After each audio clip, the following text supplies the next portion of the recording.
So just a quick introduction. I work at NCAR. I'm a project scientist there. Do two things. One, I do hydrology. So if I tell you something about oceanography that doesn't make any sense, that's why, because that's not what I do.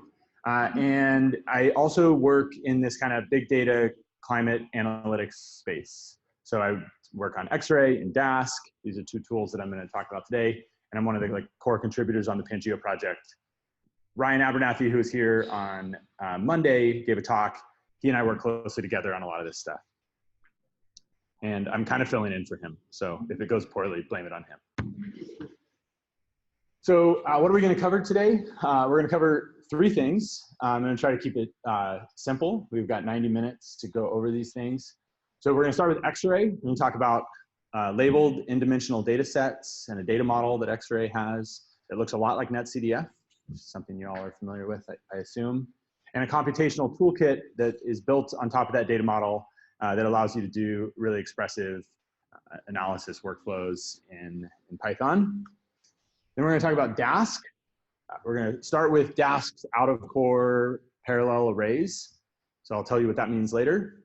Then I'm going to teach you how to parallelize anything with Dask, which will be useful for kind of your data tasks beyond just working with big arrays. And we'll talk about how to deploy Dask. And we'll actually show you how to deploy a cluster of Dask-backed computers on the cloud, and then let those do the computation for you. And then we'll end with an example of Ryan Abernathy's using Xray, Dask, and XGCM to do some ocean state analysis. This kind of brings it all together in one example that does some pretty complicated things in a pretty straightforward way. Okay, that's the schedule. Wanted to start by just highlighting that Xray and Dask kind of fit into the larger Python open source ecosystem. So Xray does n-dimensional arrays. Is a lot like Pandas, if you're familiar with Pandas, except it does n-dimensional arrays where Pandas does like data frames or tables. Dask looks a lot like NumPy. We're going to get there later, but it basically parallelizes NumPy when you're working with arrays, or parallelizes data frame operations when you're working with Pandas. And then, of course, we're going to do all of our examples here today in Jupyter. So the Pangeo project, just more broadly, started as like, let's do a better job integrating the type of workflow you would do when you're using Jupyter notebooks with Xray and Dask. It's grown from there. I should also say that Dask, I'm not going to show any examples today, but there's good examples on the web. Dask can also help you parallelize scikit-learn operations. So if you're doing batch processing of some kind with scikit-learn. All right, so this is just another slide saying the same thing. Today we're going to connect to ocean.pangeo.io. It's a cluster running in Google Cloud. We're going to run Xray and Dask there. We're going to distribute our Dask computations across a cluster of workers that are on different virtual machines in the cloud.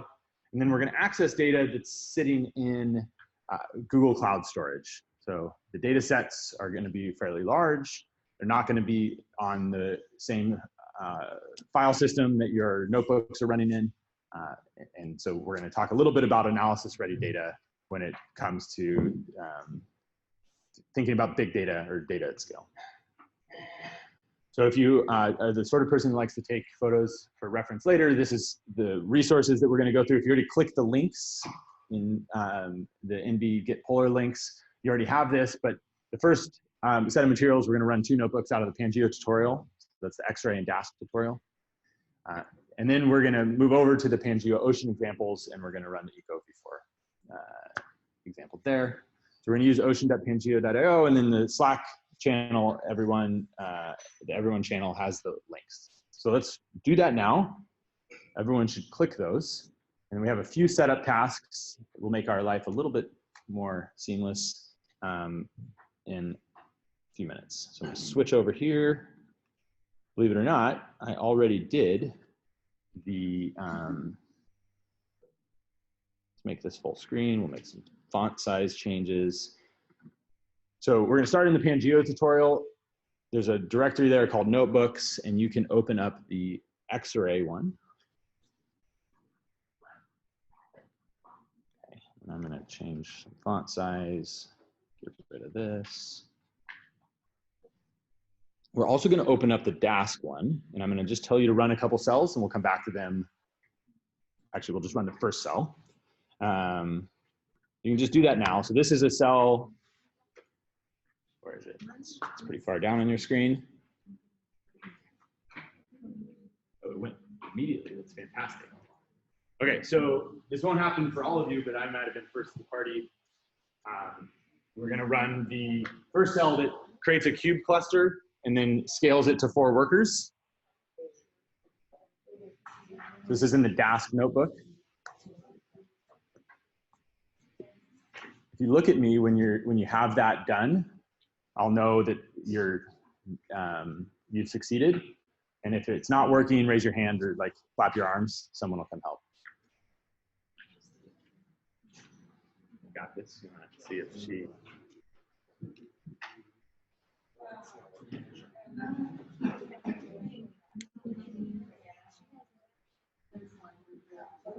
Yeah. It's going to take a minute. Sorry, yeah. So you probably will see workers 0, cores 0 for a minute. And that's why we're running this now, because it'll take a minute to spin up.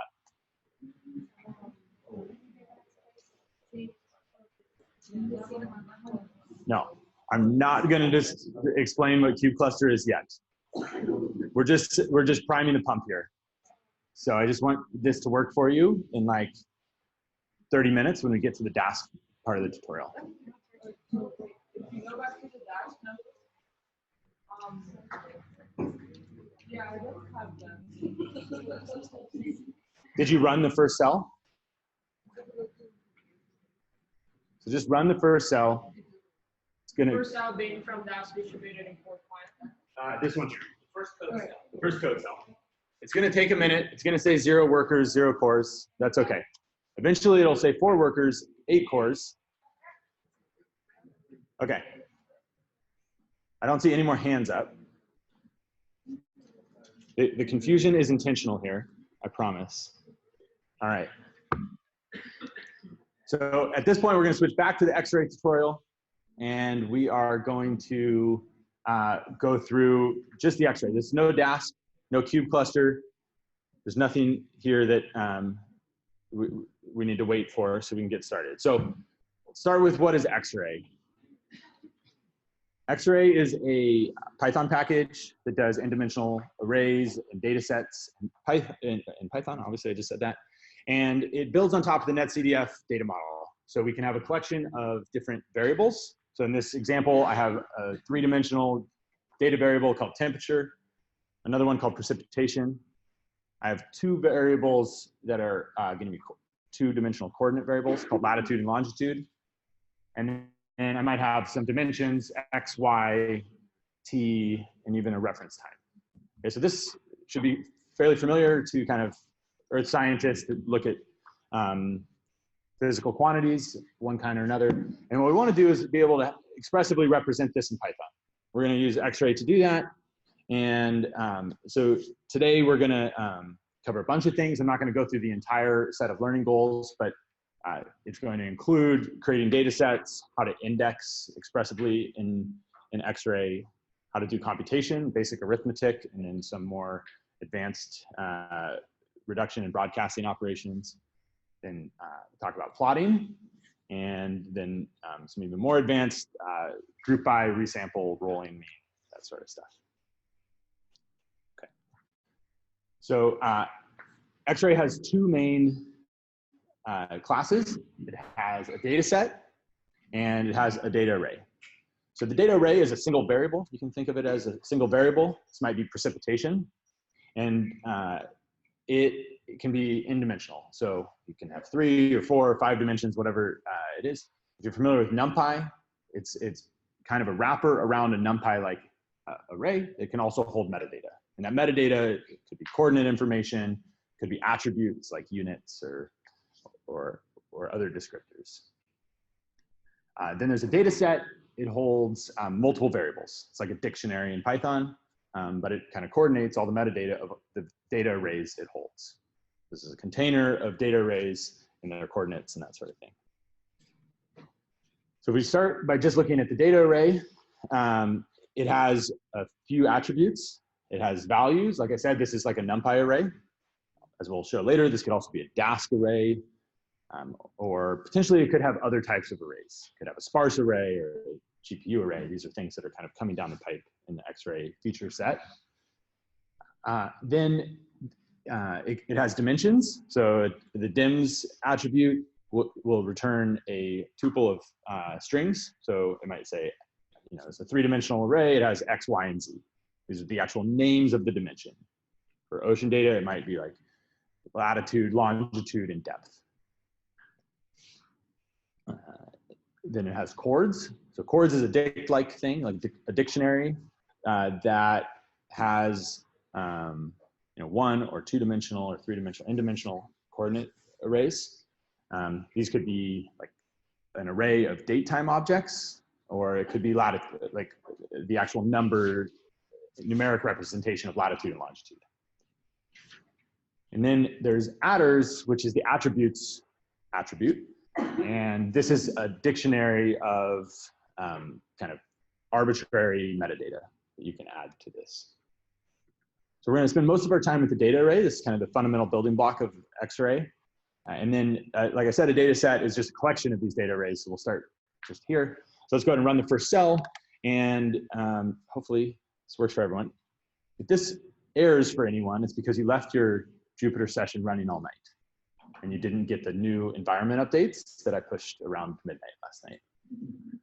So once you run this, you will see that it prints out that the SST data is in your home directory under Xray tutorial data SST. Yeah.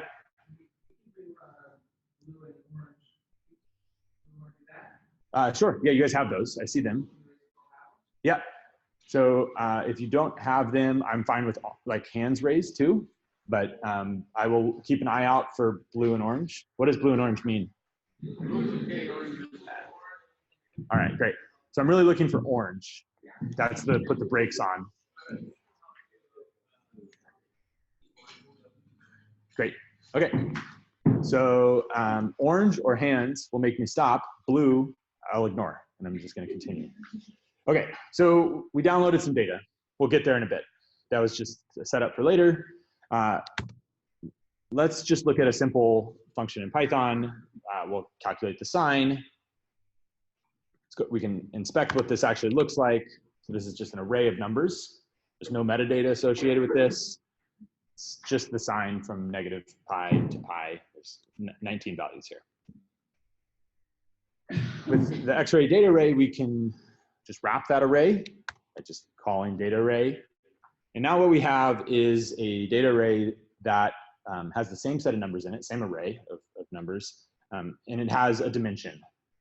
This, we didn't tell it what dimension to call it, so it's called dim0. This is the kind of default. But we can add a dimension name. Maybe we want to call it X. This is next cell, and I'm going to try to keep this near the top of the screen. So now we have a data array with a dimension. There's no other information, but we can also add in the coordinate information. So this was the values that we passed in to sign. So now we have a data array with, it's one-dimensional, has a dimension X and a coordinate that's also named X. You see where I'm going. I can now make a quick plot of this. And what's cool here is that Xray noticed that we had a dimension and a coordinate. And so these are the actual values of the coordinate. This is -pi to pi.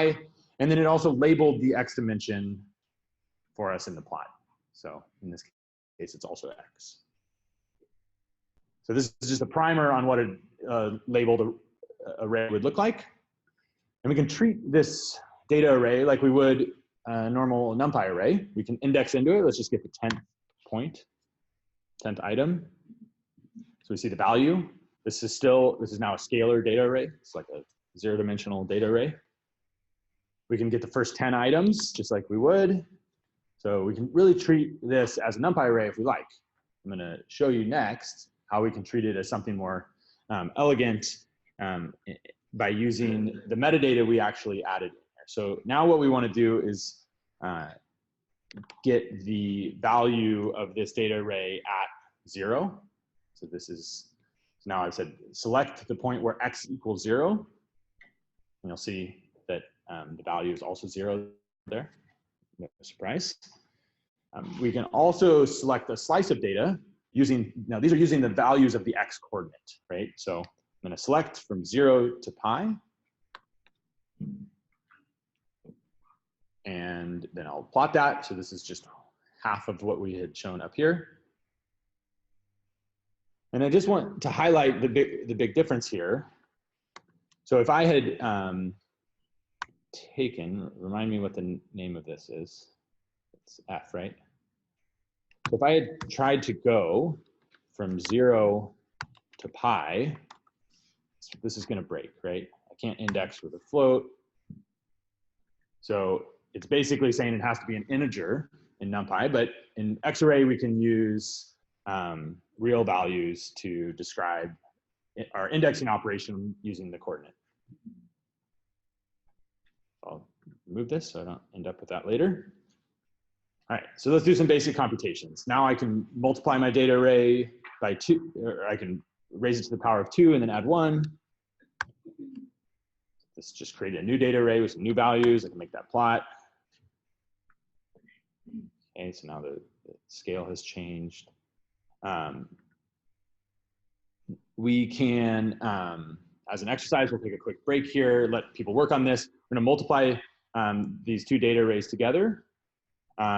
And I guess the answer is already here, so we'll just do this. It's not an exercise if I already did it for you. All right, so we're gonna multiply the two data arrays together. We're gonna select a slice of that data and we're gonna plot it. So sorry I took your exercise away. This is how you do it. Yeah? Is this live separator works the same way as like the regular slice? Does it go from actually -1 to 1 or stuff? It works like a regular slice operator would. Yeah. So it's not inclusive in this case. Now, Pandas does some interesting things there, especially with datetime objects. So something to watch out for, because it's not always, like that's not a hard and fast rule, unfortunately. Does that count as my question? Yeah, that was a good question. That counts. Okay, I don't see any orange. So this is the basics of how to do some basic arithmetic and mathematical operations with data arrays. We're gonna now do some multidimensional data, and we're gonna use some real data rather than just a simple sign. So now we're gonna actually open a data set. Xray has a bunch of utilities for accessing real data. In this case, I'm gonna open a netcdf file using the open dataset function. We'll come back to this. There's more in the data input output utility of Xray, but it's not the point here. So what I've just done is I've opened a data set that has one data variable, SST. I think that stands for sea surface temperature. And it has 3 dimensions, latitude, longitude, and time, and 3 coordinates, latitude, longitude, and time, or lat, lon, and time. Then it has some attributes that are associated with that whole data set. It tells you where the source was, the history, and some conventions. So now we can actually do some things with this. We can pull the SST data out of the data set in multiple ways. I prefer the dictionary syntax. So this is how you would pull a key value out of a dictionary. But you can also use the attribute syntax, unless your data variable is named T. There's a few things you can't name it, but so that's why I prefer the dictionary syntax. This works for all data variable names. In any event, we can pull this out, and now we just have a data array. So we've dropped the data set container, and we just have a data array. And you'll see that we kept the coordinates. So those coordinates were associated with the data set. They're also associated with the data array that was included. And so we can do some indexing with this. Let's just select one day of time. So this is June 15th from 1960. We'll make a plot, tell it what the minimum and maximum color bar scales should be. So we see what the reconstructed sea surface temperature was. You'll notice Xray added some metadata even to the color bar here. It tells you what the description of that the variable was and the time. This is metadata that was included in the data array that we were able to extract when making the plot. That's nice. Let's continue on. We can select along a longitude, transpose that, and then make a plot.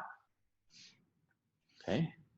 So we see the sea surface temperature over time by latitude. We can select at a single point by taking the longitude at 180 degrees and the latitude at 40 degrees north. There we go.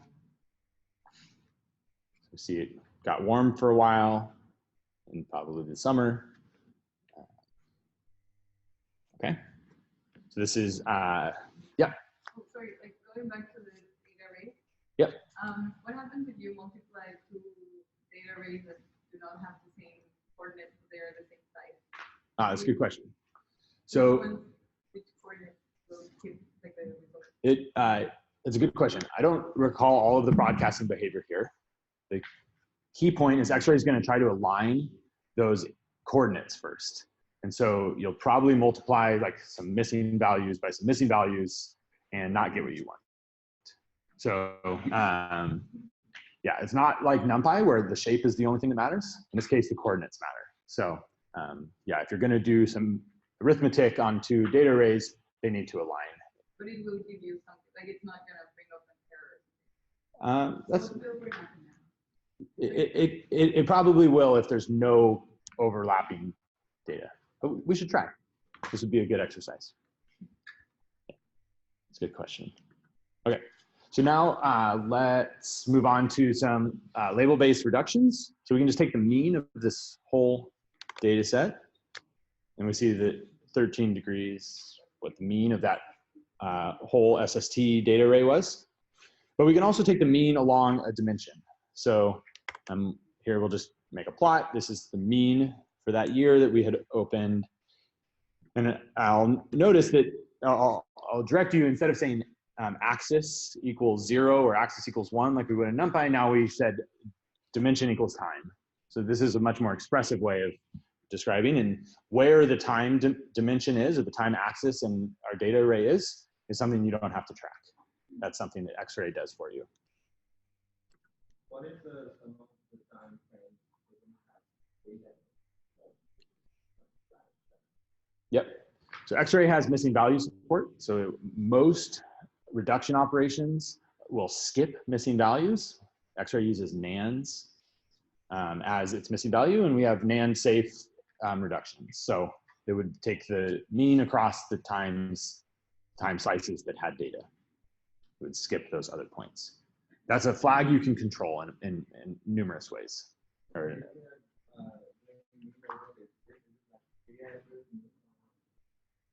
No, so if you wanted to do an area average mean, you'd have to also include the, you'd have to do the weighting yourself. So you'd have to multiply by the area and divide by the total area. So X-ray doesn't know any, I'll just pause to extend on that question, is that X-ray doesn't know anything about like a sphere or the Earth. This is just like labeled arrays. Each cell has its own, like, you know, each XY location in this case is assumed to be like on a square grid. Doesn't have to think about spherical geometry in any way.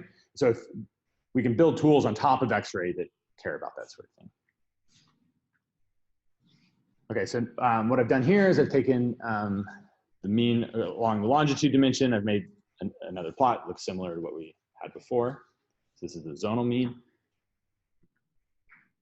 Take the mean across multiple dimensions now. So this is the mean across time and longitude. Where is this? Nope. All right, so now we're seeing some patterns that we recognize, and we can tell X-ray which axis to put the, where to put the y-axis, and so now we have a plot that looks more like what we'd normally see with the zonal mean. It's warmer near the equator. All right, so we can do now a more complicated example using a weighted mean. This is what you were asking about before. So if we know the spacing of the points is 1 degree latitude, we can create an array of basically area. Oops, I went a little fast. So this is the, I'm gonna move a little bit quickly through this, but we are going to mask everywhere where SST, where the first set of values is not 0, or is not null. And then we can calculate the pixel area. So that's what I've done here. This is exactly what I was talking about before, is that we can now create the weighted mean. And let's make this plot. Things look a little different. All right. So yeah, that's time series. Now, well, yeah. Yeah, okay.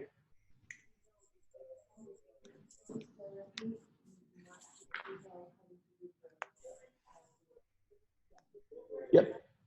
Yeah, so in this case, we didn't actually use, like we didn't assign anything to this variable, but we did say, so the key point here is really that DA, I'm gonna swap this out. This is a one-dimensional array, it's just latitude. This is the kind of weights as along latitude dimension. And SST0, this is the first time point. Let's actually change this. So it's so SST I cell time equals 0. This is giving me just the first point in the time dimension. So where you see nans in this array, this is where there's like land. So there's no data there. And then everywhere else, there's a little bit of data, a bunch of repeated numbers there. And so what we did in this where is we showed that we could broadcast a one-dimensional array that has the same set of latitudes with a two-dimensional array. Okay, that's what happens here. Do this. We knew beforehand that only time 0 is not enough. We knew, no, we just needed one time slice. We just wanted to broadcast against a single 2D slice of the data. And I've changed my syntax here because we actually know what dimension we want to grab from. So, okay. So, and then this is that computation you were asking about before, which is the weighted, area weighted mean.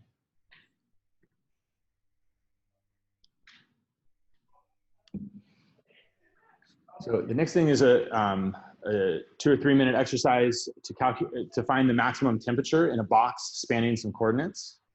So here you're going to use the cell method in the slice object in Python. You're going to select out a box and we're going to find the maximum temperature. Maybe we make a time series plot, looks something like this here, but of the maximum temperature in that bounding box for each month. Okay, let's take a couple minutes, we'll roam around, see how people are tracking.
If anything's not tracking with you, now would be a good time to put an orange sticker up.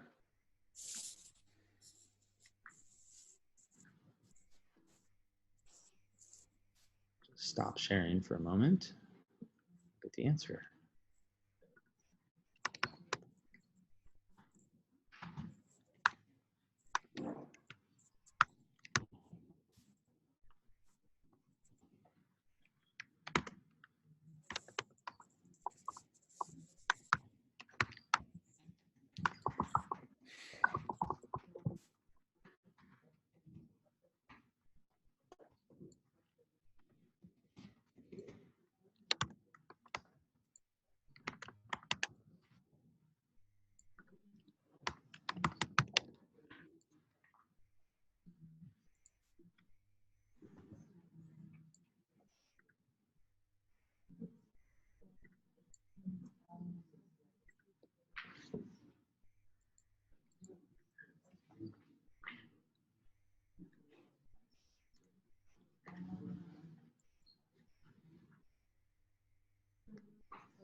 about 1 more minute.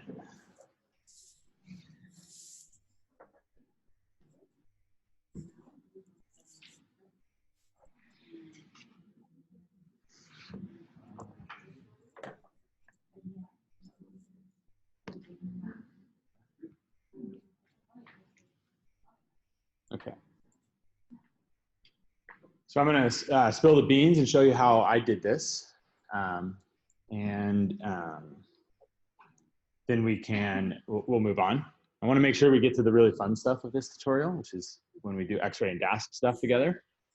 So what I did was I used the cell method in 2 slices, one on the latitude and one on the longitude dimension. And I took the maximum where I did the reduction across the latitude and longitude. So then I made a plot. Its time series looked like this. So that's how I did that. There's probably other ways you could do this, different ways of doing the operation, but it seemed like the most straightforward. So the rest of this tutorial, I'm going to kind of, yeah, go ahead. When you did the max that long, that's saying take the maximum at every that long point. This is across the latitude and longitude dimensions.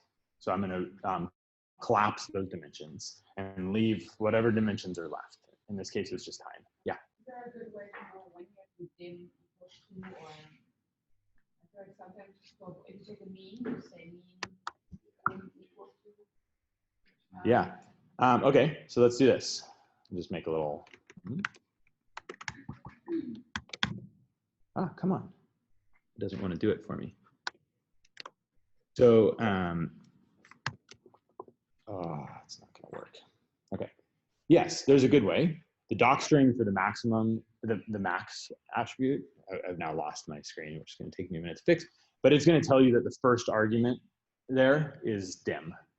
And so I could have, but in Python, I could skip that because it's the first one.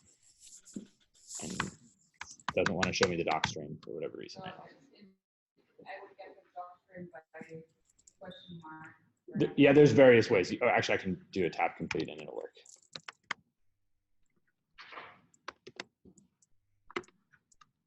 So if I had a variable here, really?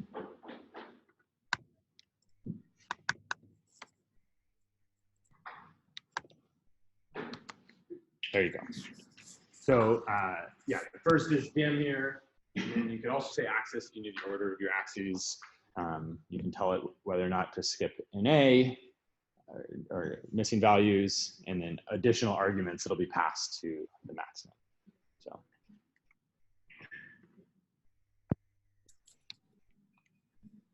All right. So we're going to move on and do some making maps. I'm going to spend about 5 or 10 more minutes on X-ray, and then we're going to move on to DASC. So the next step is going to really build on top of the basic X-ray operations that I've just showed you, and then just kind of give you a primer for what's possible. And we can always come back to more detailed parts of this later. Python package for plotting geographic maps. And this just gives you an example of how to use wild projection. And it's a couple lines of X-ray and CartPy code. And we have a nice looking map. Is that your hand as a question or hand as it's early? Yeah, all right. Okay, but great. I'm going to skip this exercise right now, but if you click on the projection of your choice link here, it's going to give you a list of other projections. And the secret is that you're going to swap out this projection. But I have flat feet, so I complain always about others. And I wear these, which are kind of built up. They're like for hiking, but these are more comfortable for me. The next thing I wanted to show you is how to open a bunch of files. Oftentimes someone hands you a directory of like thousands of NetCDF files. Yeah, these can be a little bit more. And you want to treat those as one data set. So we actually have a good example here. 100% with foot. Open MF data set or multi-file data set function, and it's going to return a single data set for us. And if you've been using X-ray for a while and have started to get warnings in this area, there's no argument to this. This tells you what to do with how to concatenate these together. So this is like a new feature. There's multiple ways you can do this. But in our case, all we need to do is combine by chords. So we're going to concatenate along the time dimension, and it's going to use the values of the coordinates to figure out how to arrange everything. Yeah. So for example, if you ran the line, and then now you can do DS out to and C, and that would say the everything? Yes, exactly. So I don't even think we have an example here, but it sounds like there's interest there, so let's do it. There are various ways you can write this data set out, but yeah, so we can export this data set to a bunch of different things. We can turn it into an array or a Dask data frame or a data frame or a dict or a netcdf file or a stacked array or tsar.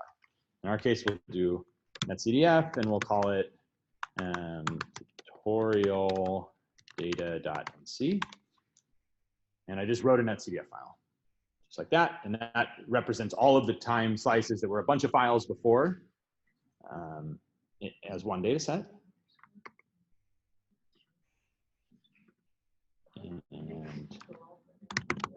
just so you believe me that there's a bunch of files here, this is what this directory looks like. So this is familiar to everyone that works with netcdf data, is that we get a bunch of little ones and we try to put them all together.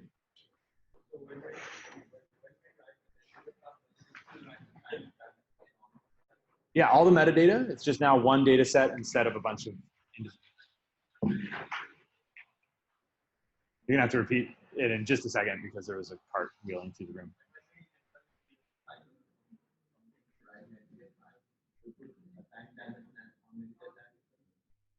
Yes.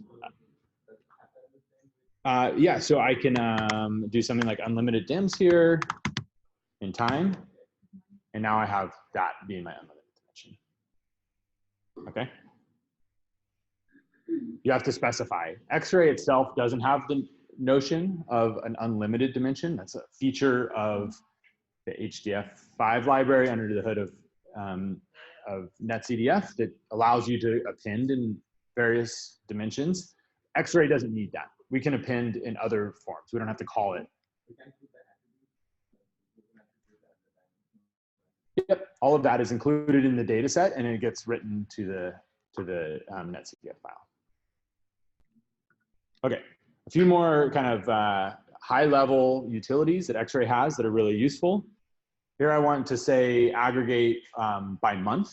So I want to create a data set with just 12 time slices, one for each month. And so here I'll say group by time.month. Xray knows what to do with time.month if you have a time variable or a time coordinate. And I'll take the mean along the time dimension.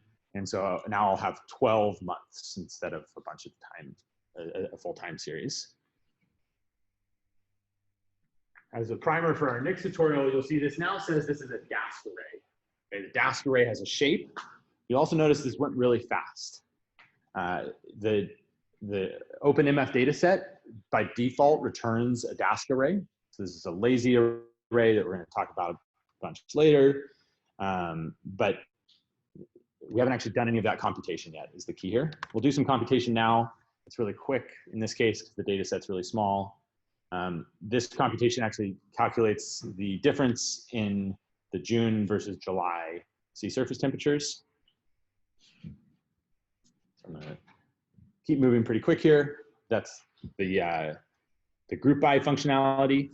Xray also has functionality for doing resampling along a coordinate dimension or rolling along a dimension. So here we're going to resample the data to annual means.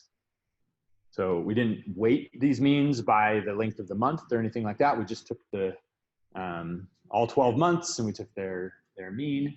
So that's what we've done here.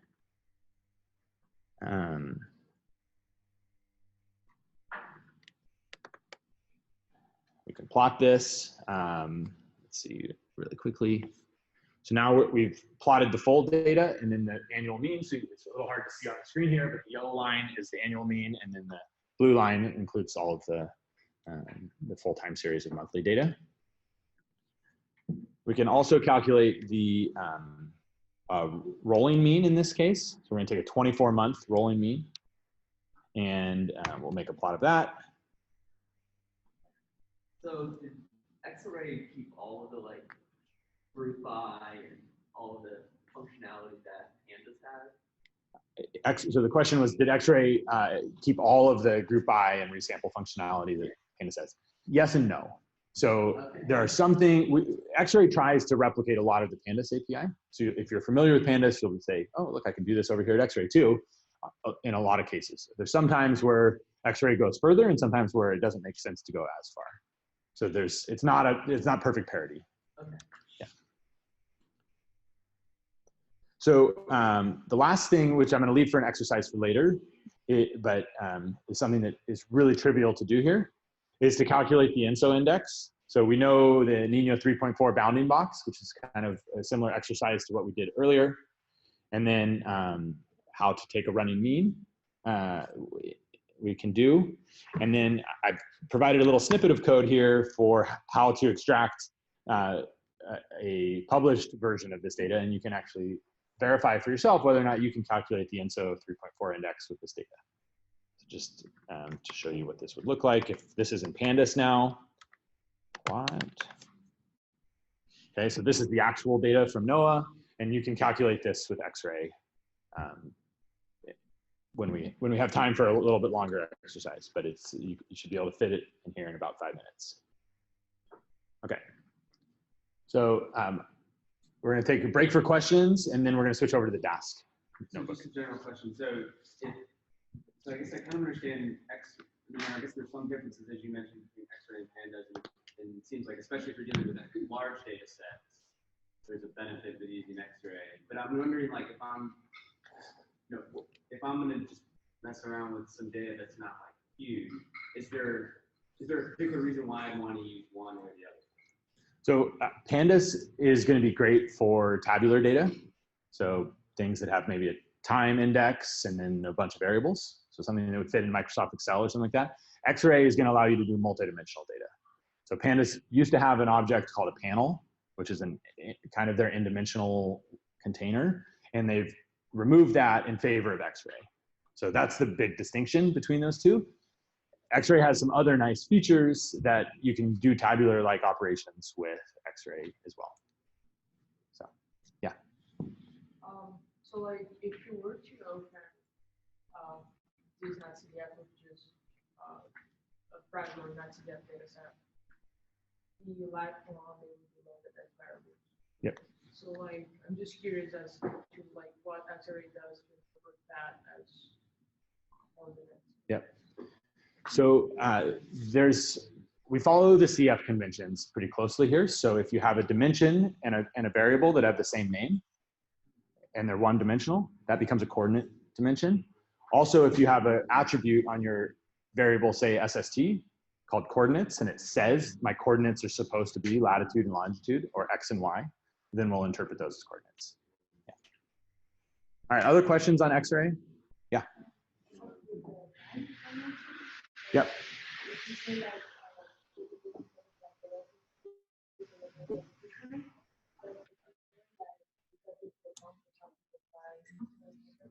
So when Xray loads a data set by default, it decodes the coordinate information using some CF conventions.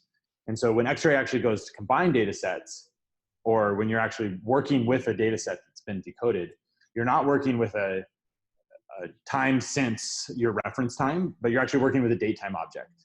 So it says it's July 15th, 1970. And so it is much easier to then work with those, with two data sets that have both been decoded.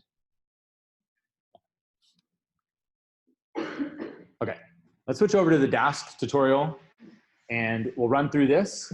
I really want to show you guys the Eco V4 one, so I don't want to fall too far behind here.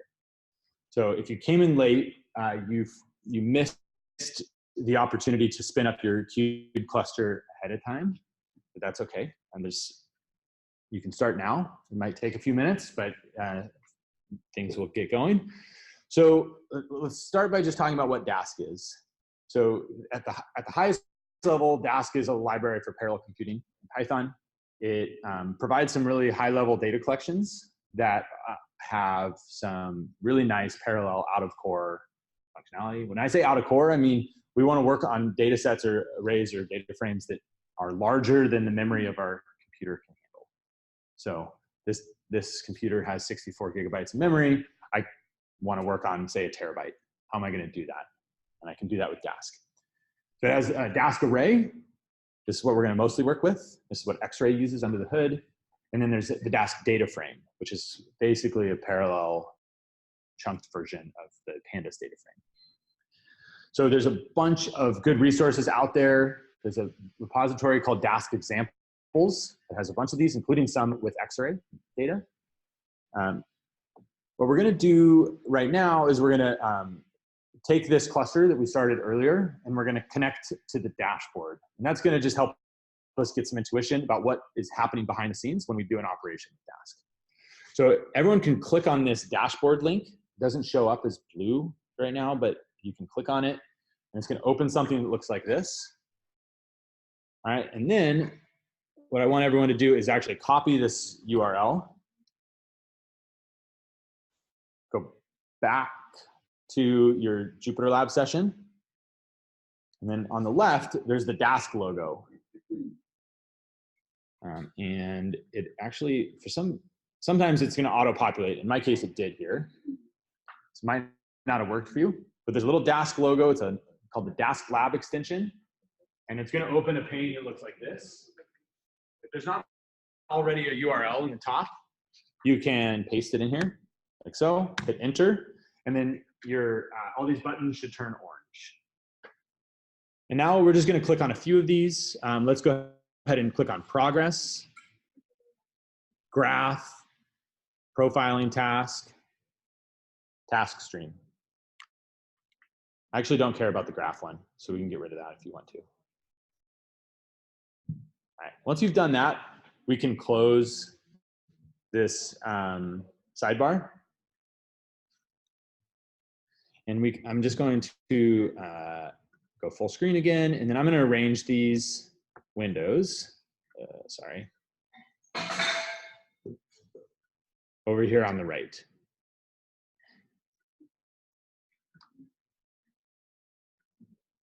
So here's some Jupyter Lab fanciness.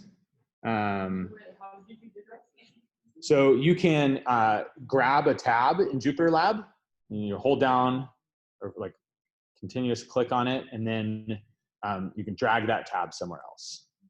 Okay. So you can do this with any Jupyter Lab tab. In this case, it's going to be just some dashboard plots from the Dask Lab extension. I missed how you got the Dask Lab into the same Jupyter Lab. Yep. So you have some orange buttons here. Okay. Click on the Dask logo on the left sidebar. Just a little setup here. Dask Lab extension. And it's up here in the top is the URL to that dashboard that we had seen before. That's, you opened that, I think, by clicking on this link right here. It's this URL, if you were to copy the link address, or just click on it and then copy it out of your browser. All right, I'm getting some questions from this table. Are there other people that have questions that don't have their orange tags up? Great. Give you guys just a minute to get this up in your browser.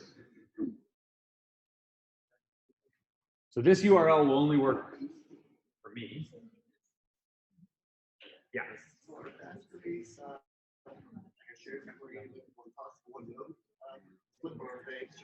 They're distributed. They can be. They can also be limited to one node. So we'll come to that in a second. Okay.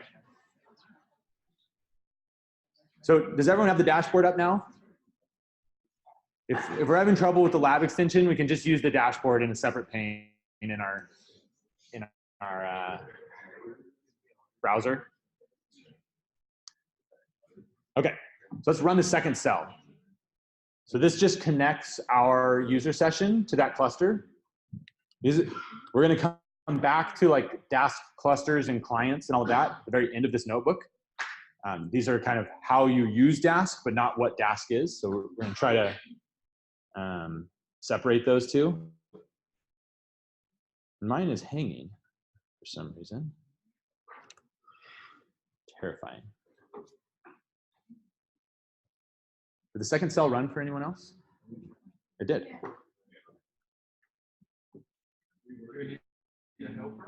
I need a helper. Where's an orange tag? I'm wondering if I've lost connection to the network, which would be sad, but possible.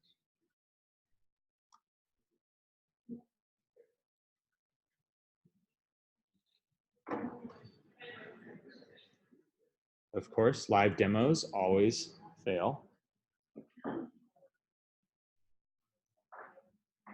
All right, the nuclear option.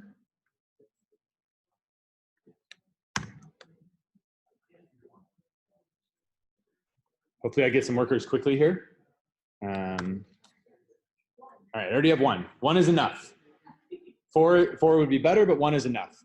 Okay, so what I've just done is I've connected my client. My dashboard's up now. We're ready to go. So moving on to dask arrays, falling a little behind here. A dask array looks a lot like a NumPy array. Okay, so a NumPy array that of ones would look something like this. It's going to be dimensions 1,000 by 4,000. This is fairly big. This is 32 megabytes of memory.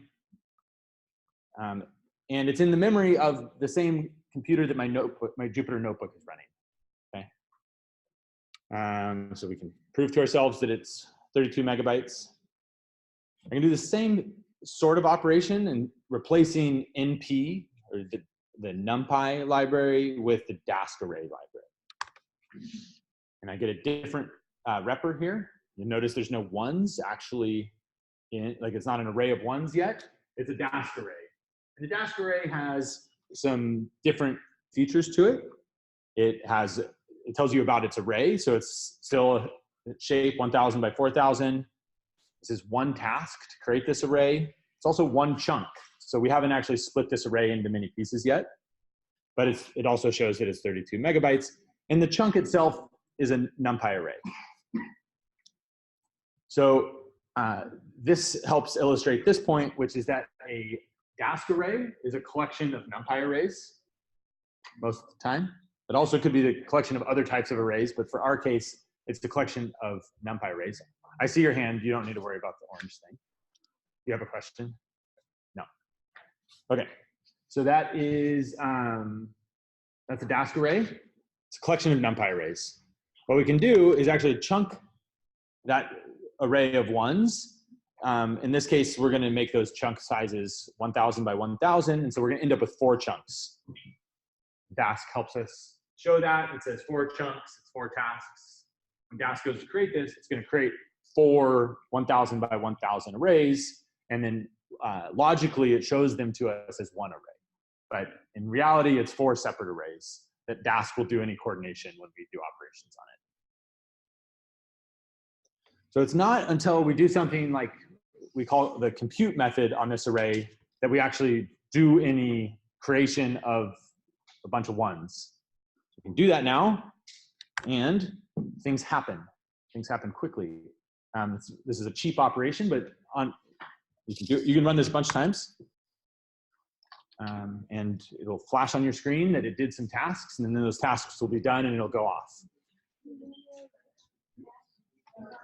Whoa. People are disconnecting from the service. Yeah, they're having dask server errors. I think we just had a network malfunction a minute ago. You can restart your notebook. I'm just going to walk around and see what people see. Just press dismiss. Dismiss. If you refresh this page, your whole notebook page here. Load.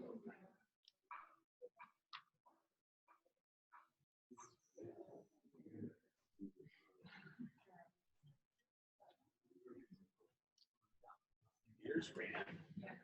Anybody else disconnected? Yeah. This corner of the room seems to have had a network outage. Yeah. Oh, you're spam too.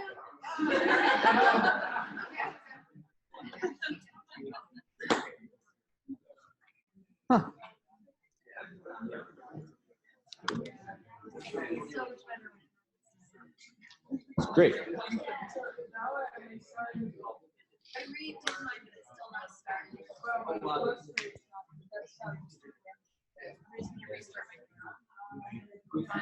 Okay, if this happened to you, I really don't know what's going on, but let's go ahead and restart our kernel and we'll go from scratch. Okay, so if you go to the top of your Jupyter Lab session, you'll hit kernel, and you can restart the kernel. And I'm going to quickly get some workers before you steal them all. Yeah.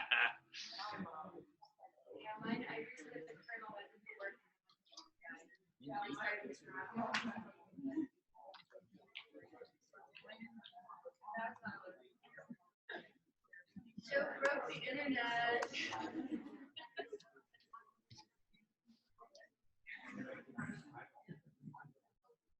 Okay.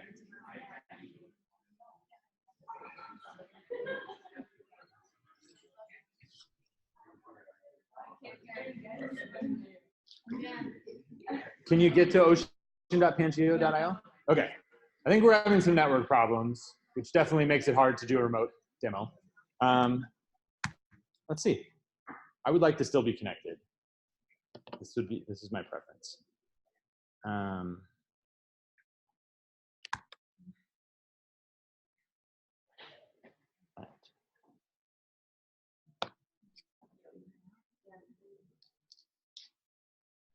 As far as I can tell, when you get this Dask server error thing, this means that like your browser can't connect to the cluster anymore, which means like there's a network problem, not like a Dask problem. But yeah, so I'm not able to get to ocean.pangeo.io anymore. So Joe, how do you choose the size of your chunks?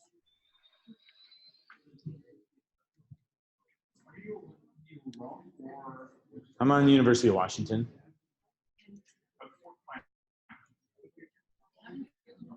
Are you on Edgegrove? No. I'm UW. You're Edgegrove.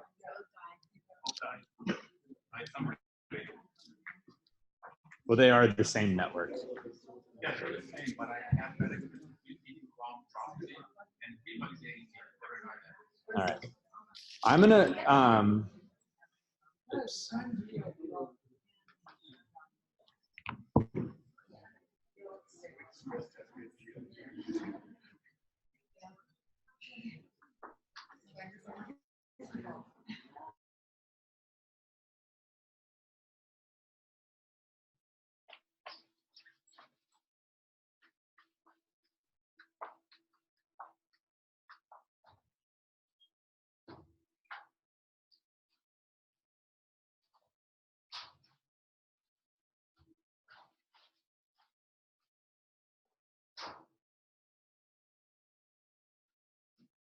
Come to the cloud where everything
Participants, share.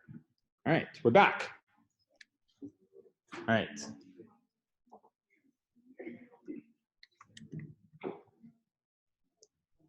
All right, we march forward. So what I was saying before was that we can, when we actually call compute, Dask actually does the computation. So in this case, it ran 4 tasks. They took a few fractions of a second.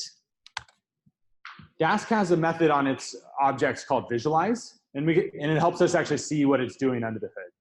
So in this case, we were creating 4 chunks of ones. And so here the circle is like create ones, it's like a function. And then this is the chunk identifier. So we did that 4 times. None of these chunks had to do anything with each other. They're like totally separate. Very embarrassingly parallel problem. If we were going to take the sum of this array of ones, this would require taking the sum of each chunk and then taking the sum of the chunks. We can look at what that would look like. It's probably now going to be too big for my screen. There we go. So I'm going to create a bunch of ones, and take the sum of those chunks, and take the sum of the partial chunks, and I'm going to take the sum at the very top of those last 2 chunks. So what Dask is doing is it's coordinating what the right algorithm is for calculating the sum. How to take a bunch of chunked arrays and treat them like one big array. We'll do something a little fancier here. We're going to do some slicing, and we're going to take the mean after we multiply do some slicing, some broadcasting, and the mean.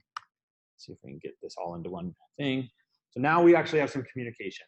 Some chunks are going to be applied to other chunks in various ways. So let's create the ones, do some slicing, do a multiplication, take the mean of those chunks, take the mean of the means, and so on. Hands are up. Yes. How do you know when the number of chunks makes your thing less efficient than? Yeah, I'm going to come back to that, I think, at the end. For this, obviously, like we can do this, and this is just a toy example. So yeah.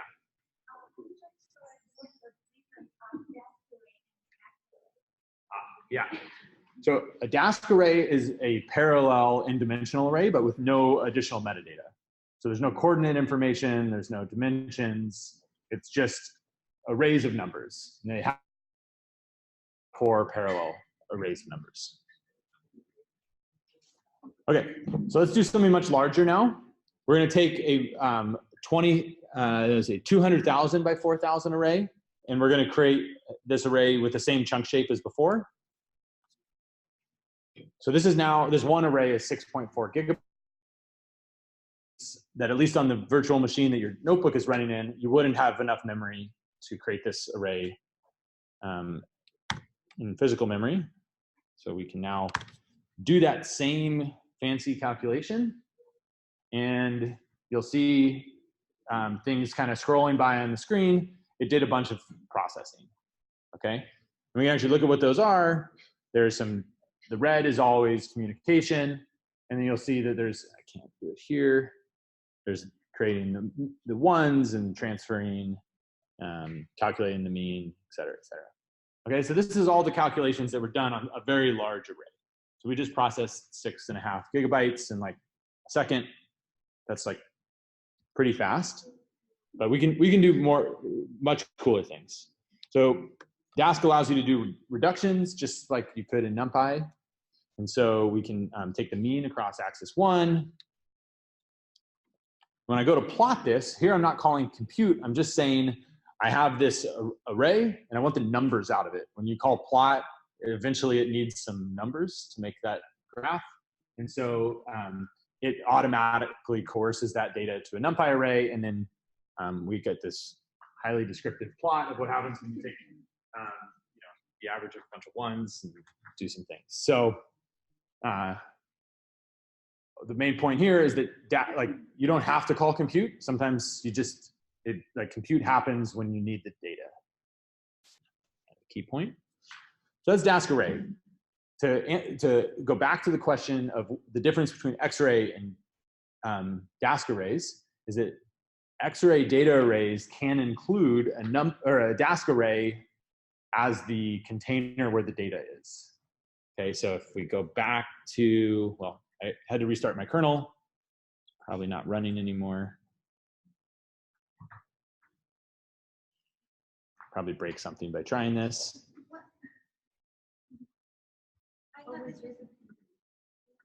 So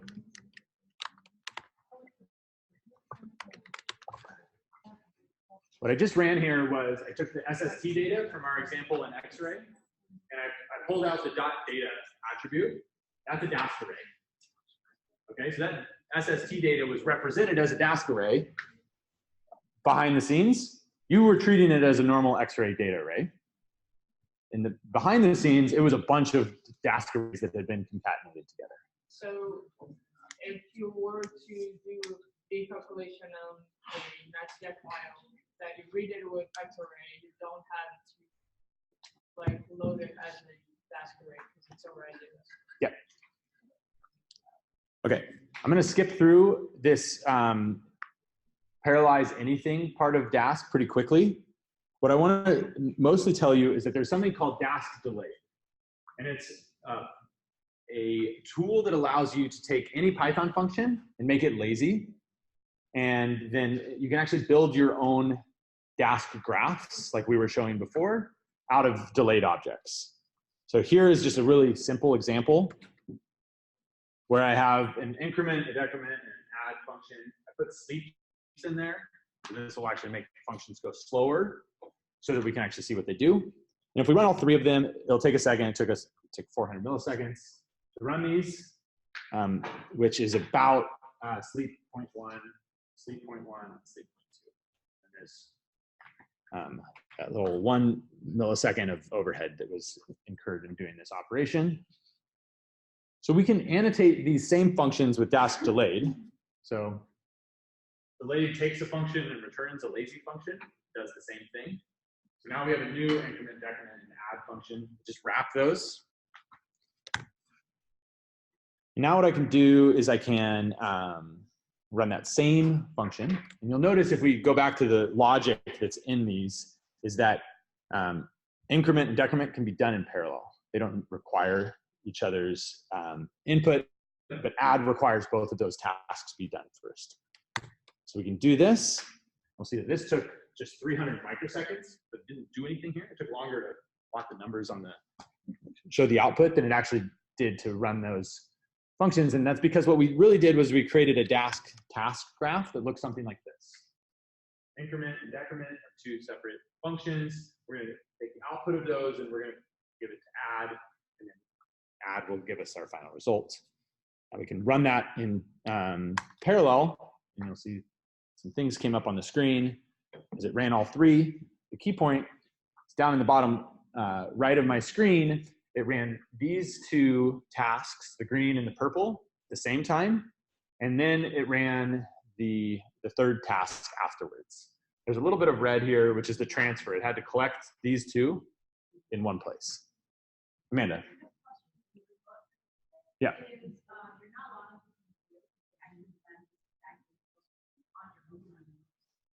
Yes and no. So we're using the Kubernetes cluster that's in ocean.pangeo.io to deploy our Dask cluster. The next section of this is going to show you how to deploy a Dask cluster elsewhere, maybe on an HPC system or on your laptop or on a single computer elsewhere. So that part would change. Everything else would run fine. Yeah.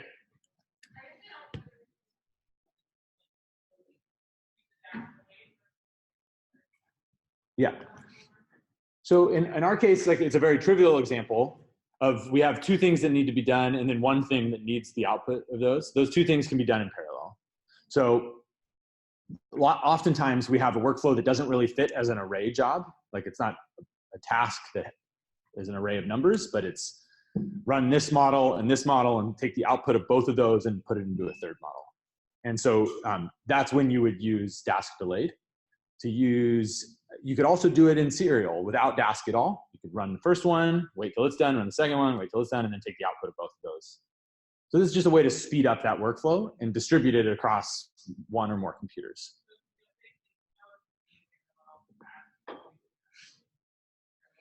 Yeah, it would be one way to parallelize this work. There are other ways in Python to parallelize work. This is one, and it tends to be pretty easy to come by. Like you can wrap this around just kind of any Python function, and it will parallelize it. Okay, so here, this is probably not going to work for everyone. We'll see if it works for me. What I did is I ran this, and it's going to run that original code 256 times. And then I'm going to scale it up, scale my cluster up to 8 workers. And if it had worked, we'll see if it does. Eventually, so I still don't have 8 workers. So I think it wasn't quite fast enough. But in some cases, if like you weren't all here using a bunch of the computers, the cluster would expand and Dask would automatically start giving those new workers jobs to do. And so when you have a bunch of tasks, Dask can dynamically adjust its workload for you.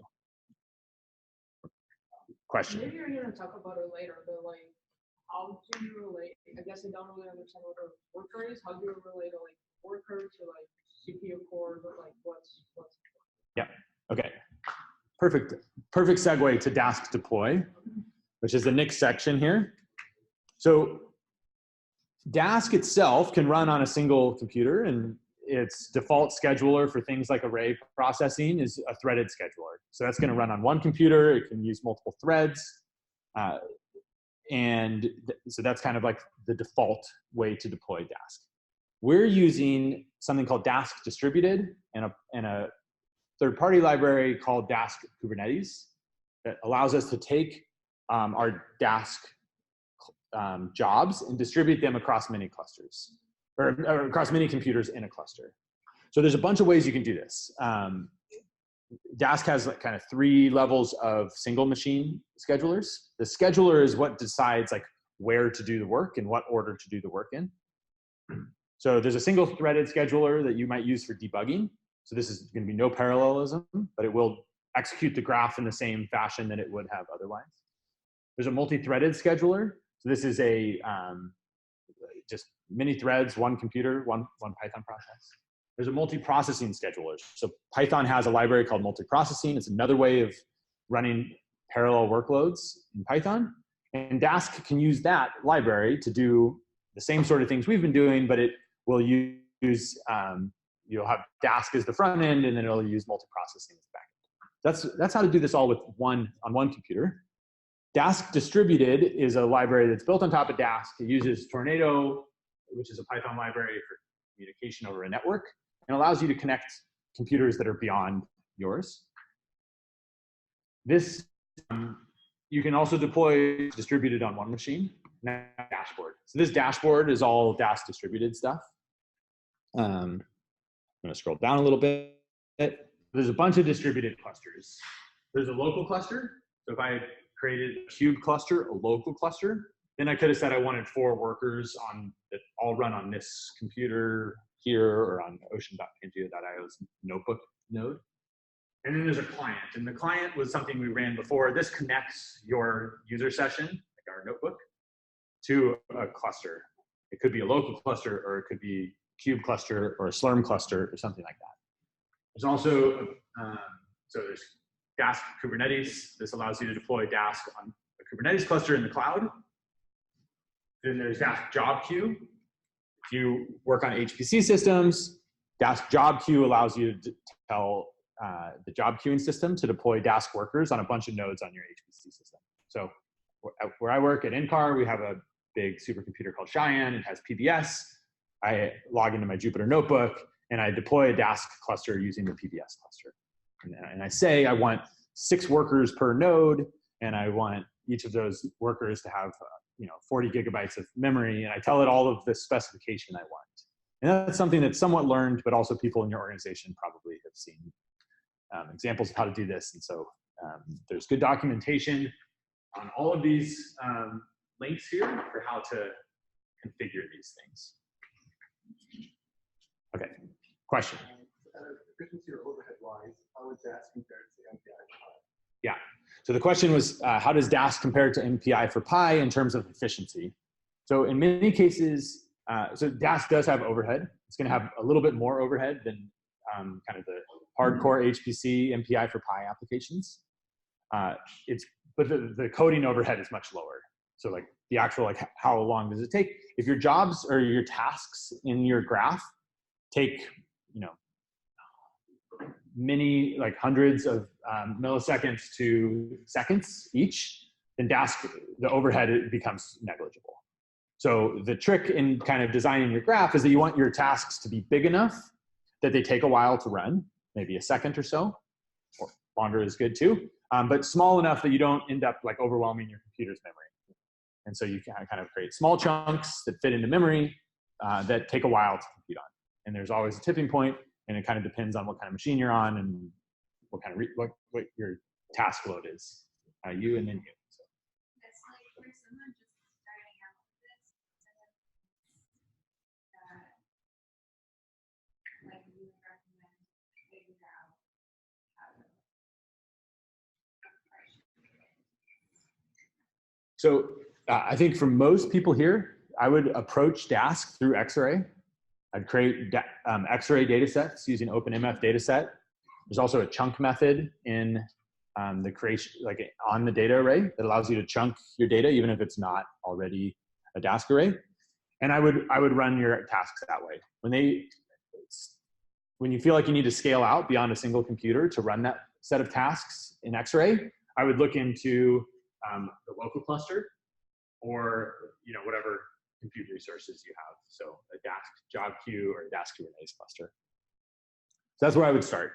And then there's like various resources. There's a bunch of examples on, say, the Dask job queue website about how to configure Dask job queue for like normal scientific workloads. Before we get lost here, we have 10 minutes. I want to show you at least the beginning of the EcoV4 example. So I'm going to answer your question after I get everyone doing the same sort of thing we did before, which is scale up our cluster. You can kill your notebook session in the Dask here, so we get this worker space back. So you can just shut down your kernel. And when you do that, you're going to like disconnect your cluster. All your workers will be free. And then we're going to open the Ocean examples and go to the EcoV4 one. We can run these in sequence. I think, let's see, you're going to have to run a few, but what I really want to show you is where we scale up. So this is cell 11. So just run cell 11, and then I'll answer questions about Dask while we wait for this to go. So you had a question?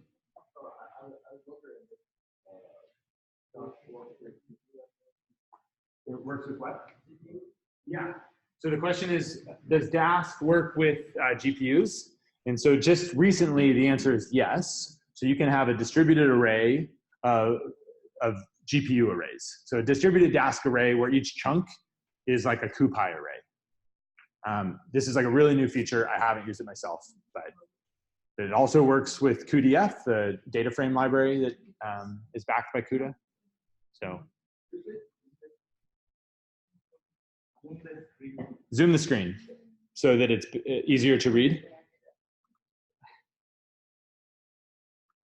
How's that? Okay. More questions on just kind of basic Dask stuff? We're going to do amazing things in 10 minutes here. Promise. Can you use the break time? You don't need a break. I want the break. I want the break. I've been talking up here for a long time. Okay. This scares me when things don't load quickly. This is what happened last time.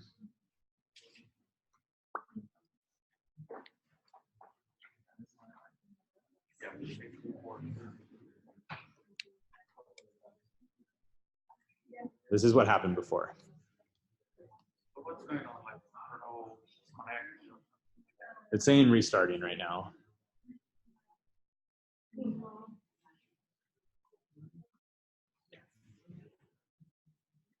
Yeah.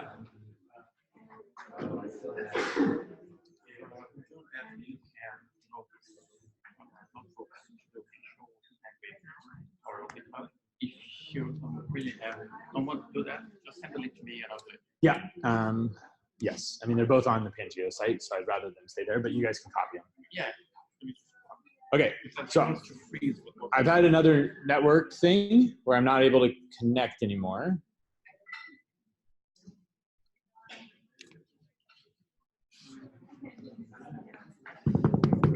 Okay, so we might not do this. Any more questions on Dask?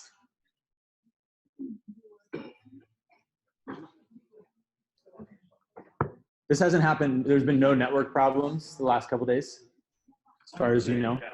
Just me. So, yeah, go ahead.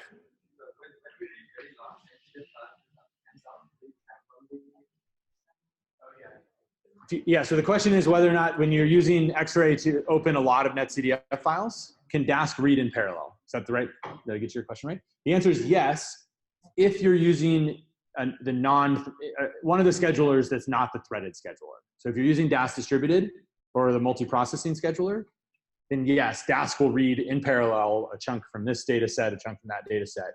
It manages that for you.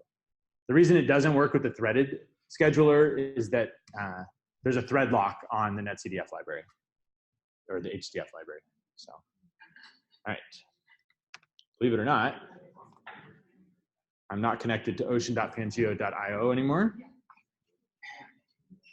So that's not going to work. Okay, question.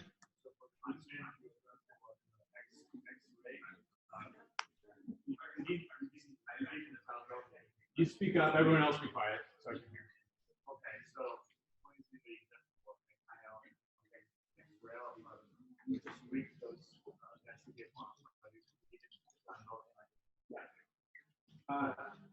no, we did actually, we ran a little function at the start of that first Xray notebook to download those NetCDF files. So they're in your home directory. Oh, now. It's like local. Yeah, they're just little in this case. The EcoV4 example will access data on Google Cloud in a format called ZAR. And I can talk you through it in a couple minutes because I really am still waiting to connect to this. Yeah.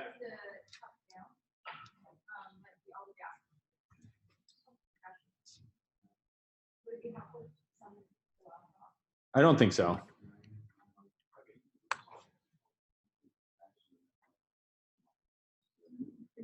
I mean, the cluster's not particularly busy right now.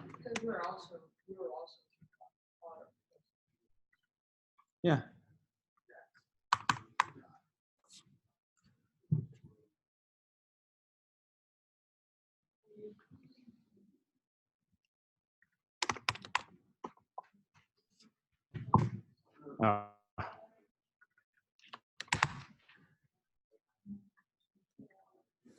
Okay, so we can fall back to another option here. This probably will take a minute.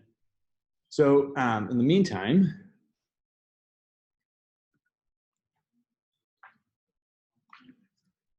so I'm going to tell you what this notebook can do. And then if we have time to run through it quickly, I'll show it to you. So it seems like the other Pangeo option is working here. So this is binder.pangeo.io. It's like a ephemeral system. So I'm guessing most of you know about this data set more than I do, but it has been uploaded to Google Cloud in a format called ZAR. If you want to know more about ZAR, the notebook that I'm running through has some links, but it is a kind of what we call analysis-ready, cloud-optimized data format for n-dimensional arrays, and it, in our case, holds all the same metadata as Xray would. So it has dimensions and coordinates and variables and all of that sort of thing. So here, we are actually able to hide a lot of the ugly stuff about how to access data in the cloud. And I access the data catalog, the Pangeo's data catalog lives on GitHub. And there's just a listing there of a bunch of ocean data sets that we have in cloud storage. In this case, this one's called EcoV4R3. And we can pull this out of this catalog, which the catalog itself is an intake catalog. We can pull it out of the intake catalog with the toDask method. And the name doesn't indicate this quite so clearly, but toDask actually returns an Xray data set with a bunch of Dask arrays in it. So, and this is what this data set looks like if you had kind of one big netcdf file. So it has a ton of coordinates, it's the depth, and then a bunch of things I don't know what they mean. So there's a really complicated grid topology here, which we'll look at in a second. And then there's a bunch of data variables. So, you know, I know what salt is. So that's what this variable is. It has, let's see, 1, 2, 3, 4, 5 dimensions. It's a 32-bit float. It's a Dask array. It's got a bunch of, it's got a large shape, and then it has a chunk size. All right, so that's actually the example we use down here for just looking at one variable. So you can run, if you get this up and run, you'll run this next cell, which just kind of resets the coordinates and makes things a little bit faster going forward. We pulled the coordinates out for this example, and we actually look at the depth here. So this gives us a glimpse at what the grid topology is for this data set. So these are different faces. So the grid is discretized into a bunch of like faces or domains. And you can see some familiar shapes, but this isn't really like what we think of when we think of like ocean data in terms of like global model, right? Like this is broken up into a bunch of tiles. And I don't know why we do this, but this is, you know, how it is. So there's a couple things we can show you how to do with this data. The first thing is we just want to make a map of this. And there's what we want to do is put all this data onto a common grid. And so there's a little helper script that's in this directory that you'll see called LLC mapping. And all this does is uses some resample functions to put things onto a regular lat-long grid and then plot them as one thing. We don't ever create an Xray data set. That's one common thing here. We just regrid them on the fly and make a plot. And we get a nice looking plot here. So we think, there you go. So this is just the depth. This is the regridded version of those, of the different tiles that I was showing before. This is familiar to most oceanographers. And so now what we can do is we can start to do the normal Xray stuff. So I just selected the time, 2000, January 15th. And we see this is still a Dask array, so that operation is lazy. All the data, except for the data that I've plotted here in the depth, all of that in the theta variable here is still sitting in Google Cloud Storage. I haven't read any of it. All I've read is like the metadata. I can also, because I just have a single 2D array here, I can use that same mapper function that we used before and plot theta. It's a good looking plot. So we can do some calculations, and here I'm gonna calculate the mean. And if I, in Xray, I can either say compute or load. In this case, we say load. And this is now using the threaded scheduler in Dask, using the 2 threads that are available on this computer to do this calculation. This is gonna take a little bit of time. Got to load the slice of theta at k = 0, and then it, the next step will make a plot. I'm gonna run the next cell here. It's just me. You can go big. Forgot I'm up here. Okay, so it's taking a little bit of time. I always wonder what's going on. You can see that like my Python process is just using like basically one CPU. There's not a lot of resources in this thing, and now it's done. So it just finished, and if I go back, we'll see that it made that that map. So this was the mean along the time dimension at k = 0. So now we're going to speed things up a bit. I've deployed a Dask cluster again. Again, this is a Kubernetes cluster or a Cube cluster. Replace this line with a local cluster or a Slurm cluster or a PBS cluster, depending on where you are, what kind of computer you're using. And I'm going to put here, sorry, copy link address. What do we want? Progress, task stream, processing tasks. We don't have any workers yet, so if I press go, it's not going to wow you yet. All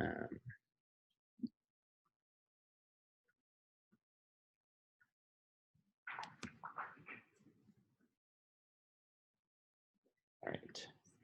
So what we're going to do now is tell our cluster to get started doing some work. Should have ran this when I started. Okay, so this is a great example of a real problem. So now I have a bunch of tasks that are queued up in Dask land. We have ZAR get items. So this is like go to ZAR, get a chunk of data. The same thing, get item. Take the mean of that chunk, combine those means, and then take the mean of the aggregated means. So this is a pretty similar task to what we saw with our first array of ones, but now we have more chunks and those chunks are larger. And if you'll permit me to bounce over here, I'll tell you how long it's going to be.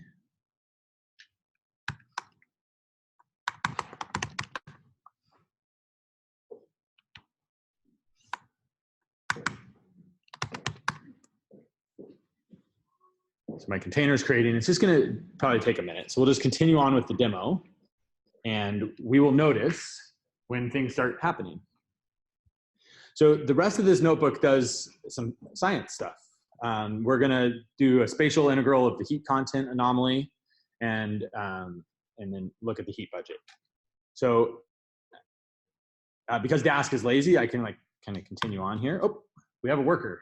So now this is going to be a great example. Many workers are going to show up, and it's just going to take a second for this to all finish. Okay, so that first map is now done. Okay, it wasn't even a map. It was just, we were just loading the, loading that one slice of theta. So now we'll continue on, and we're going to calculate the monthly climatology and the anomaly. And there's some weighting with regard to the faces here. So as we press go again, there's a bunch more operations that are going to happen here. Dask is going to stream through those.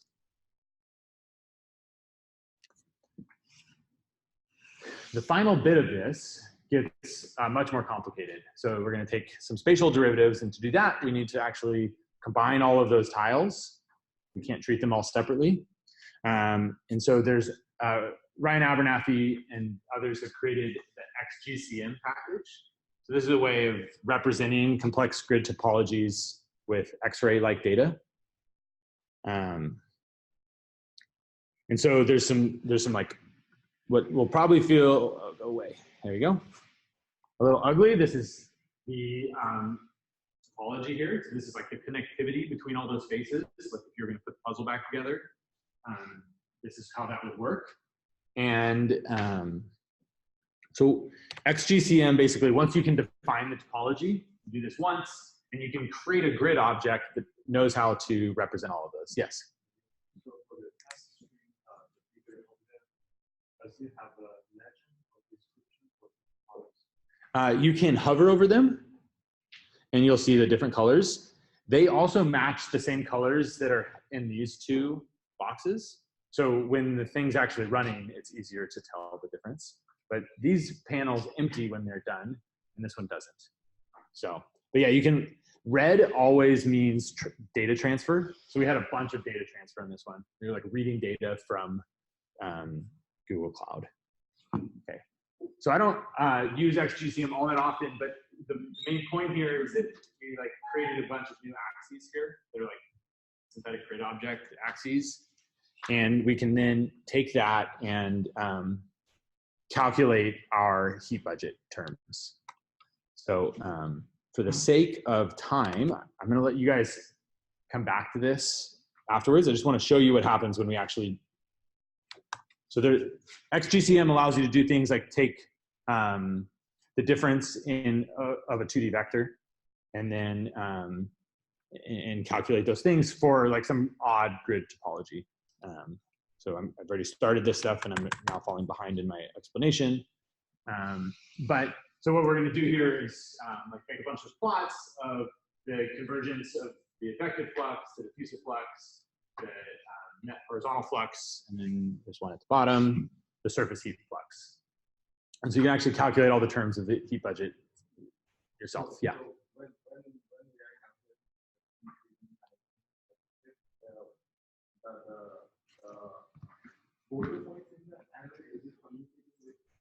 Two different processors, or does it make some parallel structure that I'll copy? That's a good question. I don't actually know. Dask has a halo function where you can say, I want I need this chunk plus n number of grid cells around it. So I'm guessing that's what's happening. And then Dask is just communicating whatever is in the next chunk over rather than passing the whole chunk to its neighbor. Yeah, I don't know exactly how that's implemented, but I'm sure you could ask Ryan and he would be happy to explain. Okay, so come back. This notebook will run on ocean.pangeo.io when you can connect to that system. Not sure what happened. And beyond that, my demo is kind of done here. And I'm happy to take questions or we can chat over top.